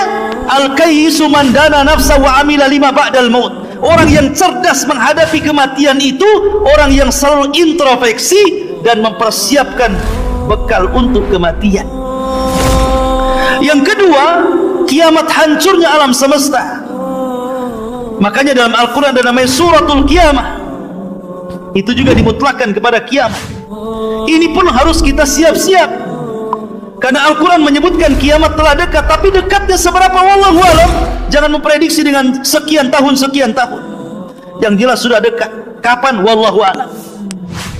Kemudian ada kiamat yang lebih besar, namanya kiamat kebangkitan. Ini kiamat harus dihadapi betul-betul, karena kita akan menghadapi perjalanan yang sangat melelahkan, sangat panjang, penuh dengan lika-liku, sampai Abu Hurairah menangis dan mengatakan, bagaimana aku akan mampu melakukan perjalanan itu kalau bekalku sedikit, sementara jalanku sangat panjang. Itu harusnya, ya. Ma'asyiral muslimin yang dimuliakan Allah Azza wa Jalla. Baik, kembali ke awal, bahwa setelah Dajjal merusak ke sana kemari dan pasukan Imam Mahdi tidak sanggup mencegah pasukan Dajjal, akhirnya Imam Mahdi pun terpaksa bersembunyi di Bukit Tur. Di Bukit Tur bersembunyi karena mereka tidak sanggup melawan Dajjal, karena Dajjal tidak bisa dilawan. Makanya Umar bin Khattab ketika hendak membunuh Ibnu Sayyad yang disangka Dajjal, apa kata Rasulullah? Ketika Umar mengatakan, ya Rasul, da'ni adrib unuqa, Rasul, biarkan ku penggal tu lehernya si Ibnu Sayyad itu, katanya. Kata Rasul, jangan. In yakunhu fala tastati biqatli. Kalau memang dia betul-betul Dajjal, kau tidak akan bisa membunuhnya. Fa illam yakunhu fala hajata biqatli. Kalau dia bukan Dajjal, ngapain kau bunuh, katanya Rasul. Artinya bahwa kalau memang itu Dajjal, kata Rasul, tidak ada yang bisa membunuh kecuali Nabi Isa. Makanya karena ini sudah disabdakan Rasul dan sudah hafal kaum muslimin, makanya mereka pun tidak lanjut untuk melawan Dajjal, walaupun sebelumnya sudah mengalami peperangan yang melelahkan, mengalami kemenangan yang luar biasa, menghadapi pasukan kuat, pasukan besar, pasukan yang mayoritas di akhir zaman. Karena kaum muslimin akan minoritas, yang mayoritas itu orang-orang Nasrani nanti, ya. Tetapi ketika menghadapi Dajjal mereka tidak sanggup, makanya sembunyi di Bukit Tur. Sampai kepala kerbau itu lebih baik dibandingkan dinar. Karena punya uang buat apa? Dapat harta ghanimah, harta rampasan perang, emas di mana-mana, tapi yang jual makanan nggak ada, buat apa? Makanya dikatakan kepala kerbau lebih baik dibandingkan dinar. Mereka terkepung di situ. Sampai akhirnya kalau mereka tetap bertahan di situ, mereka akan mati kelaparan. Maka mereka bertekad, sudahlah, daripada kita dalam kondisi seperti ini tersiksa, nyerang tidak, nyerah pun tidak, sudah, kita harus hidup senang atau mati syahid. Maka Imam Mahdi setuju. Pasukan disiapkan. Di malam itu mereka istirahat dengan total, dengan nyenyak. Kemudian datang sepertiga malam mereka bangun. Ketika datang di waktu subuh, mereka pun melantunkan azan. Tiba-tiba Isa bin Maryam turun. Isa bin Maryam turun. Turun ke mana? Turun ke bumi. Ada yang mengatakan, ikhwatu fiddin, kenapa Isa bin Maryam ini turun? Satu alasannya, Isa bin Maryam, hikmah turunnya Isa bin Maryam ke bumi itu, pertama untuk membantah orang Yahudi yang mengatakan bahwa mereka sudah membunuh Isa. Apa kata orang Yahudi? Wa qauluhum inna qatalnal masih ibn Maryam Rasulullah. Maka Allah katakan, wa ma qataluhu wa ma sallabuhu walakin syubbiha lahu, sampai kepada ayat wa ma qataluhu yakina bal rafa'ahu Allahu ila sama. Orang Yahudi mengatakan kami sudah membunuh Isa bin Maryam, Rasulullah. Maka Allah mengatakan mereka tidak membunuhnya, mereka tidak menyalib di tiang saliban. Bahkan Isa diserupakan sampai kepada ayat dan mereka tidak yakin membunuhnya. Bahkan Allah angkat Isa sampai ke langit. Ketika dia turun, dia hendak membantah keyakinan orang Yahudi bahwa dia belum dibunuh Yahudi. Enak saja main dibunuh. Saya enggak, masih hidup. Siapa yang membunuh saya? Enggak ada yang membunuh saya. Dengan turunnya Isa bin Maryam terbantahkan prasangka Yahudi.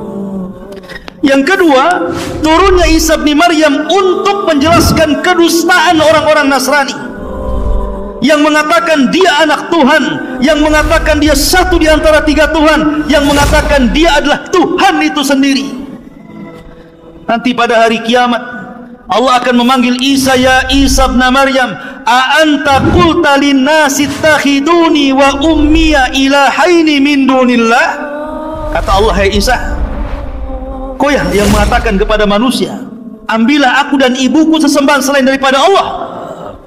Kata Isa, subhanak, maha suci engkau ya Rabb, in kuntu qultu faqad alimta, kalau aku mengucapkannya kau sudah tahu. Makanya Isa turun untuk mendustakan prasangka orang-orang Nasrani yang selama ini menganggap Isa Tuhan. Maka dia datang sebagai Rasulullah, utusan Allah, tapi bukan untuk menyebarkan risalahnya. Dia punya tugas membunuh Dajjal, membunuh babi, mematahkan salib, kemudian menegakkan hukum keadilan. Dan dia ikut untuk mendakwahkan syiar Islam, mengajak orang Nasrani masuk ke dalam Islam. Itu tugasnya ya. Kemudian yang ketiga, bahwa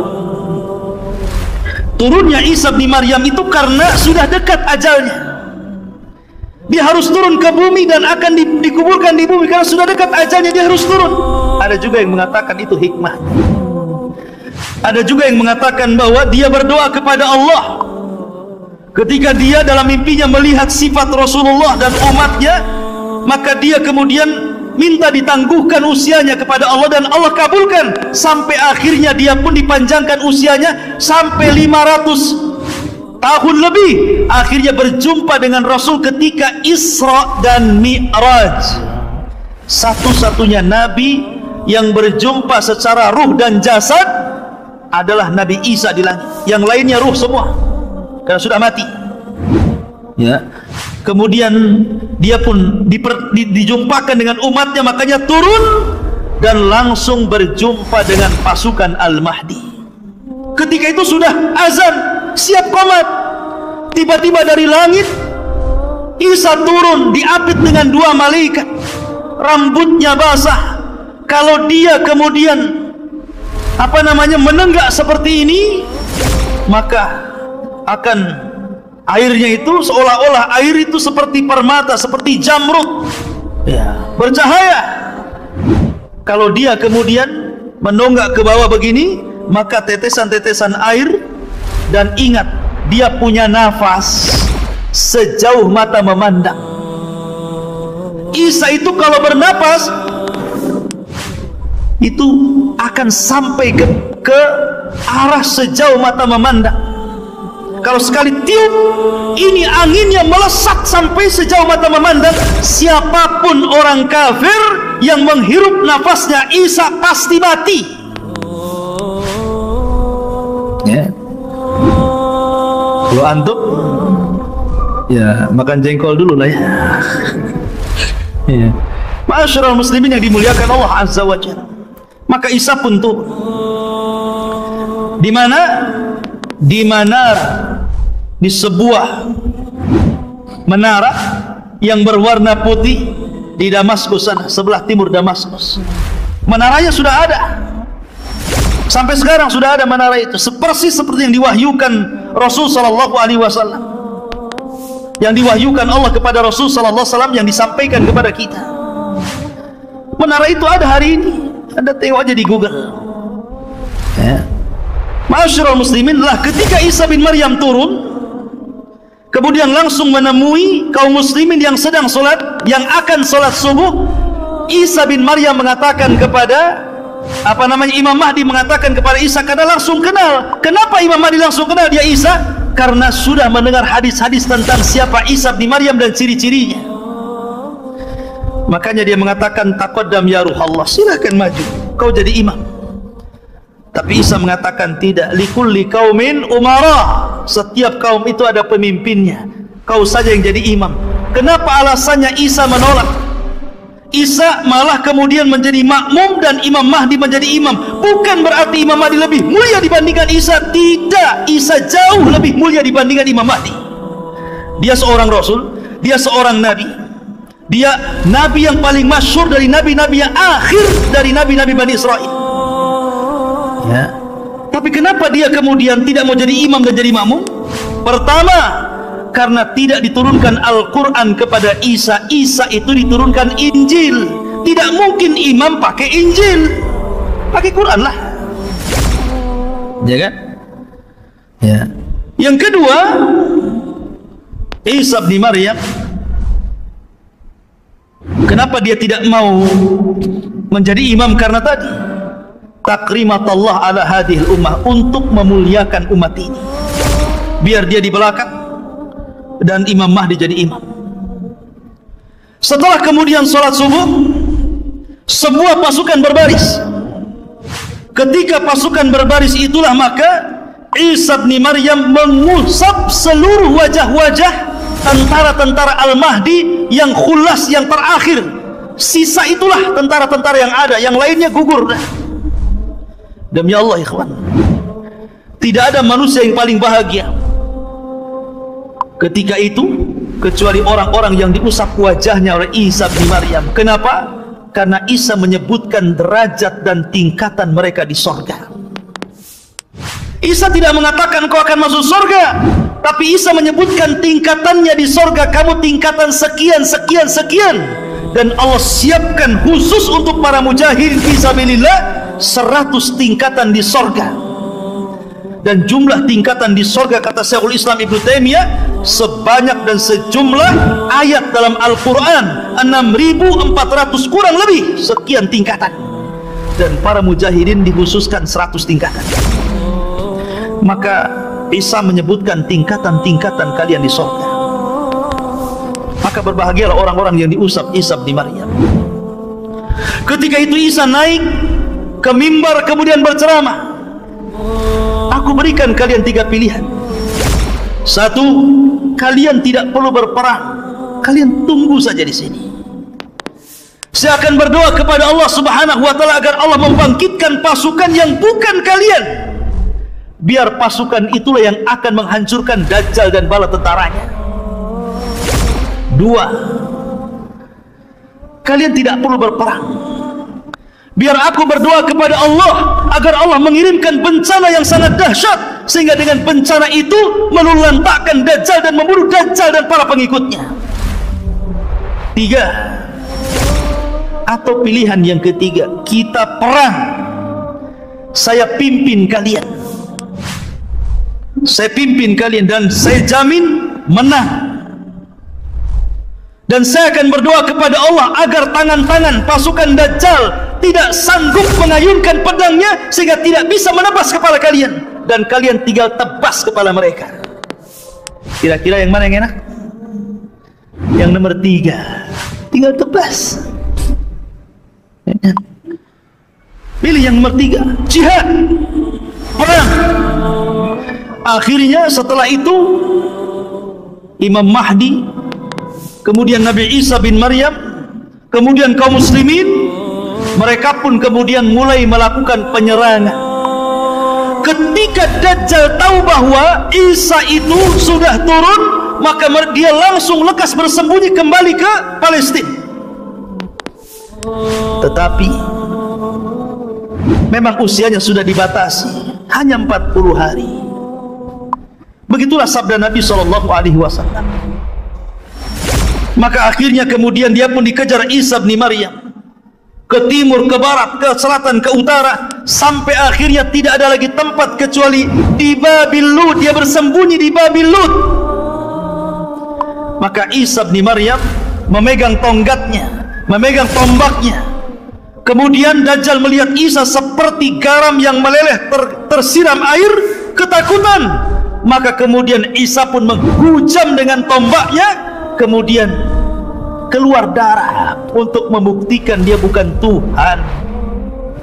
Akhirnya dia mati di atas tombaknya Isa bin Maryam dengan jeritan yang membuat orang-orang Yahudi dan pasukan Dajjal ketakutan. Dan situlah kaum muslimin akhirnya berhasil menyerang orang-orang Yahudi, tentara-tentara Dajjal. Akhirnya mereka tunggang langgang lari, ada yang sembunyi di batu, ada yang sembunyi di pohon, ada yang sembunyi di gua. Tapi Allah buat bicara seluruh makhluk yang ada di permukaan bumi. Sembunyi di batu, batu ngomong, "Hei Muslim, di belakang no kafir, cepat bunuh sebelum lari." Tiba-tiba yang sembunyi di balik pohon kata pohon, "Hei Muslim, ta'al, ini lo di atas, tengok tuh orang kafir di atas tuh, panas saja." Pokoknya sembunyi di mana saja, semua bisa bicara, kecuali satu pohon, kata Rasulullah. Pohon itu bisu, tidak mau bicara, malah ikut melindungi orang Yahudi. Namanya pohon Gorkot, yang konon katanya orang Israel sudah menanam pohon Gorkot ini dan sudah tinggi. Sayangnya tahun berapa saya lupa, pernah kebakaran tuh hutannya, karena dikirim layang-layang oleh orang Palestina yang taruh taruh api. Jadi tidak pakai bom, ngirim layang-layang, kasih api, layangnya terbang masuk hutan, kebakaran sampai ke Kalimantan. Nggak ada kaitan Israel sana Kalimantan sini ya. Ma'asyiral muslimin yang dimuliakan Allah Azza wa Jalla, artinya bahwa hal ini sudah diberitahu oleh Rasulullah. Berarti orang Islam tahu kalau seandainya orang Yahudi itu berada di pohon Gorkot, sehingga mereka bisa mengejar karena sudah ada beritanya kan. Kalau seandainya tidak ada beritanya, dia bersembunyi di pohon Gorkot, tentu kita susah untuk mencarinya. Tapi sudah ada wahyu dari Rasulullah SAW, mereka bersembunyi di pohon Gorkot, tinggal cari saja di pohon Gorkot kan. Akhirnya ketika itu banyak yang terbunuh dan tertawan. Yang tertawan ini cuma dua pilihan, masuk Islam atau mati. Cuma dua, Islam, mati. Kalau di zaman Rasul tiga, masuk Islam atau bayar upeti. Tetap kamu kafir gak apa-apa, tapi bayar upeti. Hatta yu'tul jizyata an yadi wa hum saghirun. Tetap bayar upeti, tapi kamu harus merendah kepada kaum muslimin. Kemudian yang ketiga, kalau melawan, bunuh. Tapi ketika itu pilihannya cuma dua, masuk Islam atau mati. Dan Allah katakan, wa im min ahlil kitab illa la yu'minanna bihi qabla mautihi. Dan sebagian besar ahli kitab akan masuk ke agama Muhammad sebelum wafatnya Isa bin Maryam. Ketika itu Isa bin Maryam hidupkan selama 40 tahun, walaupun khilaf, ada yang mengatakan 7 tahun, ada yang mengatakan 40 tahun. Tapi pendapat yang kuat wallahu alam 40 tahun Isa akan hidup. Setelah kematian Dajjal, maka kaum muslimin akan diberkahi kehidupannya, di mana semua binatang tidak ada yang saling menerkam. Harimau bisa bertetangga dengan kucing, buaya bisa bertetangga dengan cicak, cicak buaya, bukan Persus ya, cicak dan buaya, bukan cicak versus buaya. Jadi mereka berkawan tidak saling menerkam. Ular piton dengan cacing saling pelukan. Pokoknya jinak semuanya. Manusia bisa bertetangga dengan singa tanpa harus takut menerkam. Singa pun bertetangga dengan kita tanpa harus takut diburu. Pokoknya semua jadi satu bertetangga, ikhwan. Dijinakkan oleh Allah Azza wa Jalla, tidak ada yang saling menyakiti. Betul-betul berkah. Walau anna ahlal qura amanu wattaqau lafatahna alaihim barakatin minas sama'i wal ardh. Kalaulah penduduk bumi itu bertakwa dan beriman, wajar kalau Allah berikan berkahnya. Berkah